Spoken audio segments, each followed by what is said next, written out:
कि आप सभी को पता ही है जीरो पॉवर्टी योजना के अंतर्गत 10 से 25 निर्धनतम परिवार का सर्वे किया जा रहा है। तो जैसे बहुत से लोगों का कहना है कि किस मानक के आधार पर निर्धनतम परिवार का चयन किया जा रहा है, कौन कौन से ऐसे लोग हैं जो निर्धनतम परिवार की श्रेणी में आते हैं, प्लीज बताइए। तो आज की इस वीडियो में हम आप सभी को बताएंगे कौन कौन से ऐसे लोग हैं जो निर्धनतम परिवार की श्रेणी में आ रहे हैं और उनका ही चयन निर्धनतम परिवार की श्रेणी में किया जाएगा। क्योंकि बहुत से लोग नाराज हो जा रहे हैं सर्वेयर से, जो सर्वे कर रहे हैं ग्राम पंचायत स्तर पर। लोगों का कहना है कि हमारा चयन निर्धनतम परिवार में नहीं हो रहा है, हम भी गरीब हैं, बहुत सारी चीजें हैं। लेकिन अब जो शासन की तरफ से मानक दिया गया है, लेटर जारी कर आदेश निर्देश जारी किया गया है, यह है लेटर आप सब देख सकते हैं। इसमें बाकायदा मानक बताया गया है। तो सर्वेयर को जो है उसी मानक के आधार पर ही तो सर्वे करना है। उसमें सर्वेयर अलग से कुछ एक्स्ट्रा तो जोड़ नहीं पाएंगे। यदि गलत जानकारी भर देते हैं, मान लेते हैं रीता देवी हैं और वो गरीब नहीं है, इस मानक की श्रेणी में नहीं आती हैं, उनका गलत सर्वे उसमें भर दिया जा रहा है, तो आगे चल करके द्वितीय स्तरीय समिति के द्वारा उसका सत्यापन किया जाएगा कि प्रथम स्तर समिति के द्वारा जो सर्वे किया गया है, सर्वेयर के द्वारा जो जानकारी भरी गई है, क्या वह जानकारी सही है कि नहीं है। यदि सर्वेयर के द्वारा गलत जानकारी फिल की गई है, वहीं पर उनका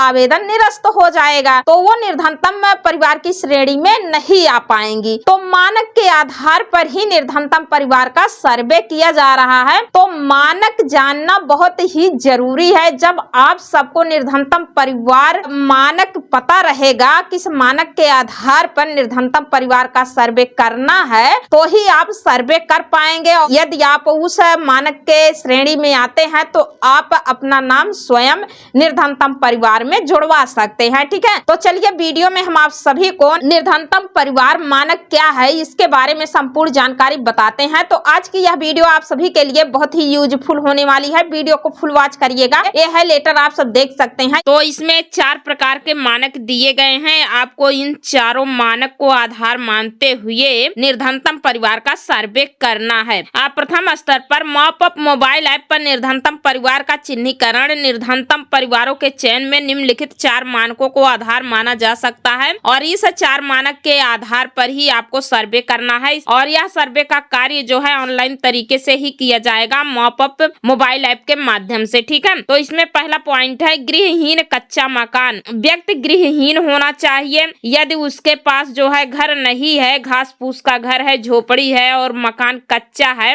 तो वैसे परिवारों का चयन निर्धनतम परिवार में किया जाएगा। अगला पॉइंट है भूमिहीन वह परिवार जिनका कृषि परक आजीविका के अलावा कोई अन्य विकल्प नहीं है। तो भूमिहीन परिवारों का भी सर्वे किया जाएगा। जैसे बहुत से लोग हैं उनके पास खेती बाड़ी नहीं है, दूसरों की खेती बटैया और लीज पे लेकर के अपना कृषि आजीविका कार्य करते हैं, लेकिन उनकी स्वयं की खेती नहीं रहती है, तो ऐसे भूमिहीन परिवारों का भी चयन किया जाएगा। अगला नंबर है दिहाड़ी कृषि मजदूरी पर आश्रित वह परिवार जिनका अनिश्चित तथा अनियमित आय है। तो जो परिवार दिहाड़ी मजदूरी कर रहे हैं और उनकी अनिश्चित तथा अनियमित आय है, रोज कमाते हैं खाते हैं, तो ऐसे चिन्हित परिवारों का भी सर्वे इसमें किया जाएगा। ठीक है, अगला पॉइंट है जिन परिवारों में आर्थिक संसाधनों की कमी है, परिवार में हमेशा खाने पहनने की तंगी रहती है। जैसे परिवार बहुत गरीब है, उनके पास ना खेत है, ना घर है, ना